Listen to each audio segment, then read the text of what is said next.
દાહોદમાં 70 જેટલા વિદ્યાર્થીઓને ફૂડ પોઈઝનિંગ અસર થઈથી ધાનપુરથી ગર્લ્સ રેસિડેન્શિયલ સ્કૂલ મંડોરની વિદ્યાર્થીઓને ફૂડ પોઈઝનિંગ અસર થઈથી હાલ સ્કૂલ લીમખેડાની મોડલ રેસિડેન્સી સ્કૂલમાં ચાલે છે। ગઈકાલે સાંજના ભોજન જમ્યા બાદ ફૂડ પોઈઝનિંગની અસર થઈથી કઢી ખીચડી શાક રોટલી ભોજનમાં આરોગ્ય હતા। રાત્રે આરોગ્ય વિભાગના પ્રાંત અધિકારીની ટીમ ઘટનાસ્થળે પહોંચી તપાસ હાથ ધરી ફૂડ પોઈઝનિંગની ઘટનાના પગલે 108ની મદદથી લીમખેડા પીપલોદ ખાતે સારવાર માટે ખસેડાઈ હતી। તમામ બાળકીઓને સારવાર અપાઈ હતી। ઘટનાને લઈને આરોગ્ય તંત્ર દોડતું થયું હતું। ફૂડ વિભાગ દ્વારા જમવાના નમૂના લઈ તપાસ માટે મોકલવામાં આવ્યા છે। ચેકેસની ગુજરાતી સાથે નાગેશ્વર સેન, દાહોદ।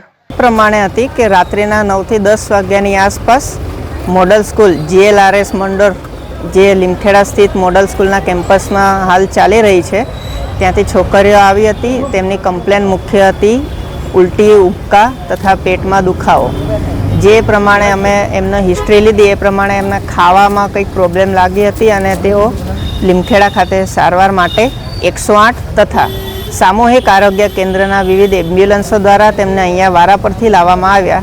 લગભગ 55 જેટલી છોકરીઓ લીમખેડા સ્થિત CHC ખાતે દાખલ છે હાલ અને તેઓની તબિયત એકદમ સારી છે તથા 14 જેટલી છોકરીઓને CHC પીપલોદ ખાતે લઈ જવામાં આવી છે તથા CHC દુધિયા અને SDH બારિયા તેઓને સ્ટેન્ડ બાય મૂક્યા છે અને રાત્રિના સમયે અમારે પૂરો મેડિકલ સ્ટાફ બધો તૈનાત હતો તથા 9 થી 10 જેટલી આરોગ્ય ટીમો પણ તૈનાત કરવામાં આવી હતી। મુખ્ય જિલ્લા આરોગ્ય અધિકારી તથા તાલુકા આરોગ્ય અધિકારીને બધા જ ઘટના સ્થળે હતા।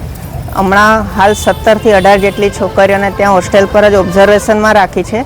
55 જેટલી છોકરીઓ CHC લીમખેડા ખાતે દાખલ છે તથા 14 જેટલી CHC પીપલોદ ખાતે દાખલ છે। આપનું નામ? ડૉક્ટર મંથન પ્રજાપતિ।